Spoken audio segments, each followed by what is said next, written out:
Majelis Hakim yang kami muliakan, saudara terdakwa, penasehat hukum yang kami hormati, sidang pengadilan yang kami muliakan. Mari kita panjatkan rasa puji dan syukur ke Tuhan Yang Maha Esa karena telah melimpahkan rahmat dan berkat-Nya kepada kita, sehingga hari ini dapat mengikuti persidangan dalam kondisi sehat. Persidangan perkara atas nama terdakwa Ayam Wijaya yang dilaksanakan di Pengadilan Negeri Metro Kelas 1B telah melalui proses persidangan.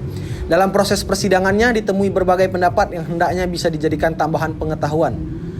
Jaksa penuntut umum pada Kejaksaan Negeri Metro Lampung dengan memperhatikan hasil pemeriksaan sidang dalam perkara atas nama terdakwa. Nama lengkap Ayam, tempat lahir Jakarta, umur tanggal lahir 20 tahun 23 Februari 2004. Jenis kelamin laki-laki, kebangsaan Indonesia, tempat tinggal Jalan Bunga Duri nomor 344 Lampung. Agama Kristen, pekerjaan mahasiswa, pendidikan SMA. Penahanan. 1. Terdakwa ditahan oleh penyidik Polres Metro Lampung 26 Februari 2024 sampai dengan tanggal 2 Maret 2024. 2. Perpanjangan penahanan oleh Kepala Kejaksaan Negeri Metro Lampung sejak tanggal 3 Maret 2024 sampai dengan 10 Maret 2024. 3. Terdakwa ditahan oleh Jaksa Penuntut Umum pada tingkat penentukan sejak tanggal 10 Maret 2024 sampai dengan 14 Maret 2024. 4. Terdakwa ditahan oleh Hakim Pengadilan Negeri Metro Lampung sejak tanggal 15 Maret 2024 sampai dengan 19 Maret 2024. Dakwaan. Primer.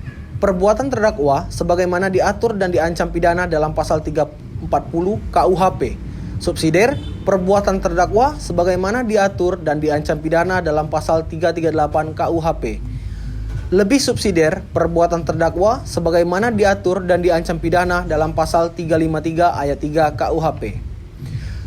Fakta-fakta yang terungkap dalam pemeriksaan di persidangan secara berturut-turut berupa keterangan saksi-saksi, surat keterangan terdakwa, petunjuk, yaitu keterangan saksi-saksi, saksi Maya, alamat Jalan Mawar nomor 12 Kelurahan Wanda, Lampung, waktu kejadian Rabu 2 Februari 2024 pukul 18.00 waktu Indonesia Barat. Keterangan Maya, seorang tetangga kos yang sedang melintasi lorong pada pukul 18.00 waktu Indonesia Barat, melihat Ayam masuk ke dalam kos bebek dengan ekspresi yang tidak biasa. Meskipun tidak memperhatikan kejadian selanjutnya, tetapi ekspresi wajah Ayam yang mencurigakan menciptakan kesan yang tidak biasa baginya. Saksi kedua, Budi, alamat Jalan Bunga Melati nomor 34 Kelurahan Wanda, Lampung, waktu kejadian Rabu 2 Februari 2024 pukul 18.05 waktu Indonesia Barat.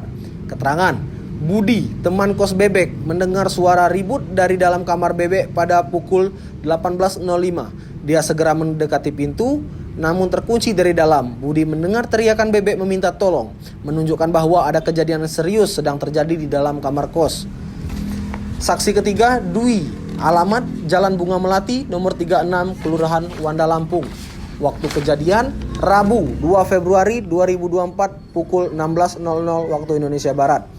Keterangan Dwi yang sedang berada di dekat jendela kos bebek pada pukul 16.00 waktu Indonesia Barat melihat Ayam masuk ke dalam kos bebek dengan sikap yang mencurigakan.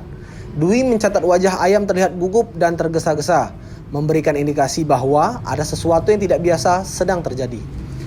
Saksi keempat, Siti, alamat Jalan Anggrek Raya nomor 20 Kelurahan Wanda, Lampung, waktu kejadian Rabu 2 Februari 2024 pukul 18.10 waktu Indonesia Barat.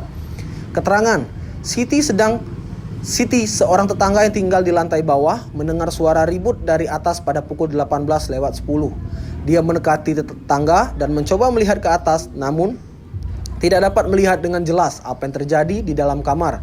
Pukul 18.15, Siti melihat Ayam keluar dari kos dengan wajah pucat, memberikan kesan bahwa sesuatu yang buruk telah terjadi di dalam kamar. Keterangan ahli, Jaksa Penuntut Umum menghadirkan Dr. Riko, spesialis FM SUPSP FK, selaku ahli forensik yang mengautopsi korban bebek. Visum et repertum nomor 766-Ver-Ek-RSUD JAYM-2024. Kami tim medis dari RSUD Jenderal Ahmad Yani Metro bahwa Dr. Riko telah melakukan pemeriksaan visum et repertum terhadap jenazah bebek 19 tahun yang meninggal dunia pada hari Jumat tanggal 5 Februari 2024 di indekosnya di Mayapati nomor 34 Lampung. Hasil pemeriksaan, identitas jenazah, nama bebek, umur 19 tahun, jenis kelamin laki-laki, alamat Jalan Bintaro 3 nomor 90 Lampung. Pekerjaan, mahasiswa program studi Bahasa Sangsekerta Fakultas Ilmu Pengetahuan Budaya Universitas Bumi. Pemeriksaan fisik, jenazah dalam keadaan terbungkus plastik besar dan dilapisi spray kasur. Terdapat bau pengawet dan wewangian pada jenazah. Pada tubuh jenazah ditemukan beberapa luka tusukan, yaitu luka tusukan di leher sebelah kanan dengan diameter 2 cm dan kedalaman 5 cm. Luka tusukan di dada sebelah kiri dengan diameter 3 cm dan kedalaman 7 cm. Luka tusukan di perut sebelah kanan dengan diameter 1 cm dan kedalaman 3 cm. Diduga luka-luka tusukan tersebut merupakan penyebab kematian korban. Selain luka tusukan, tidak ditemukan tanda-tanda trauma lain pada tubuh jenazah. Kesimpulan, berdasarkan hasil pemeriksaan fisik dan keterangan yang diperoleh, dapat disimpulkan bahwa meninggal dunia akibat luka tusukan di leher, dada, dan perut. Kematian diduga terjadi pada hari Jumat, tanggal 5 Februari 2024. Demikian surat visum et repertum itu kami buat dengan sebenar-benarnya. Barang bukti, yang pertama, pisau lipat. Pisau lipat yang digunakan oleh Ayam untuk melakukan pembunuhan ditemukan oleh polisi di tempat kejadian perkara dengan jejak-jejak darah korban di atasnya. Kedua, barang-barang korban, laptop MacBook, dompet, dan ponsel milik korban yang diambil oleh pelaku dari tempat kejadian. Tiga, buku catatan Ayam, buku catatan pribadi Ayam yang berisi tulisan-tulisan gelap dan emosional tentang bebek dan masalah pribadinya. Keempat, rekaman CCTV. Rekaman CCTV di sekitar kos bebek yang menunjukkan gerakan Ayam masuk dan keluar dari kos bebek pada malam kejadian. Kelima, pemeriksaan forensik. Hasil pemeriksaan forensik terhadap jenazah korban yang menunjukkan luka-luka tusukan yang konsisten dengan pisau lipat yang ditemukan di TKP. Keenam, jejak digital. Jejak digital dari ponsel korban atau pelaku yang mungkin memberikan bukti tambahan atau motivasi pelaku. Yang terakhir, keterangan motif. Keterangan dari pihak berwenang tentang motif pelaku, termasuk iri dan masalah ekonomi yang dialaminya. Keterangan terdakwa. Ayam memberikan keterangan yang pada pokoknya menerangkan sebagai berikut. Pertama, terdakwa Ayam mengakui bahwa pada tanggal dan lokasi yang disebutkan di atas, ia telah melakukan perbuatan yang diduga merampas nyawa seseorang, yaitu mahasiswa Universitas Bumi bernama Bebek berusia 19 tahun. Kedua, terdakwa menyatakan bahwa pada pukul 18.00 waktu Indonesia Barat, dia berpura-pura ingin pulang dari indekos Bebek. Ketika Bebek lengah, Ayam mengeluarkan pisau lipat dari saku celananya dan langsung menikam Bebek di bagian punggung. Pada pukul 18.05, Bebek terkejut dan berusaha melawan dengan cara mendorong Ayam dan berteriak. Pada pukul 18:10, terjadilah pergelutan sengit di dalam kamar. Ayam terus menikam Bebek berkali-kali di bagian dada dan perut. Bebek berusaha melawan dengan menggigit tangan Ayam, namun sia-sia. Pada pukul 18:15, Bebek akhirnya tak berdaya dan terjatuh ke lantai. Ayam memastikan Bebek sudah meninggal dengan menusuk lehernya sekali lagi.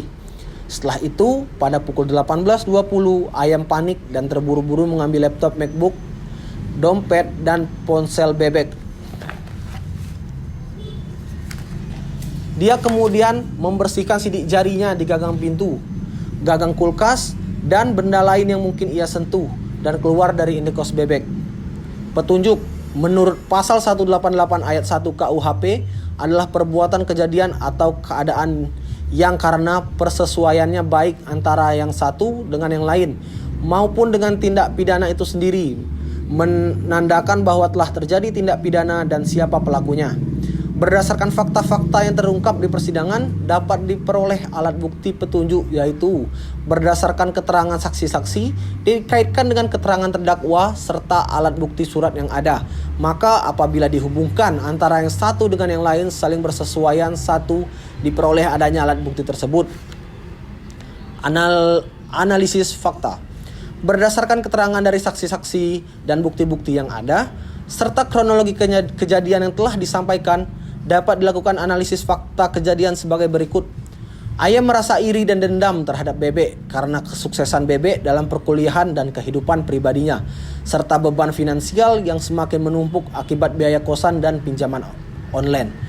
Motif ini terungkap dari observasi perilaku Ayam dan juga percakapannya dengan teman-temannya yang mungkin menyinggung masalah tersebut. Ayam terinspirasi oleh film Narcos di Netflix untuk merencanakan aksi kejahatannya. Ia terungkap dari aktivitas penelusuran internet dan riwayat pertontonannya yang tercatat pada platform streaming. Ayam melakukan aksi kejahatannya dengan merencanakan untuk menghabisi Bebek dan menghilangkan masalah keuangannya. Dia datang ke indikos Bebek dengan maksud jahat, memperdaya Bebek dengan berpura-pura ingin pulang, lalu secara tiba-tiba menyerangnya dari belakang dengan menggunakan pisau lipat yang telah ia siapkan sebelumnya. Pergulatan sengit terjadi di dalam kamar antara Ayam dan Bebek. Setelah serangan pertama, Bebek berusaha melawan dengan mendorong dan berteriak. Namun Ayam terus menikamnya berkali-kali di bagian dada, perut, dan akhirnya leher, menyebabkan kematian Bebek. Ayam melakukan upaya untuk menyembunyikan jejaknya dengan membersihkan sidik jarinya di gagang pintu, gagang kulkas, dan benda lain yang mungkin ia sentuh di dalam kamar Bebek. Hal ini terungkap dari bukti sidik jari yang ditemukan di tempat-tempat tersebut oleh petugas forensik. Kejadian utama terjadi di indikos Bebek yang terletak di Jalan Anggrek Raya, Bandar Lampung, tepatnya di kamar kos Bebek. Beberapa aktivitas terdakwa seperti perencanaan kejahatan, pembunuhan, dan pencurian terjadi di dalam kamar kos Bebek. Aksi persiapan terdakwa seperti pengambilan pisau lipat dan kepergiannya dari kos Bebek setelah kejadian terjadi di area sekitar kos Bebek.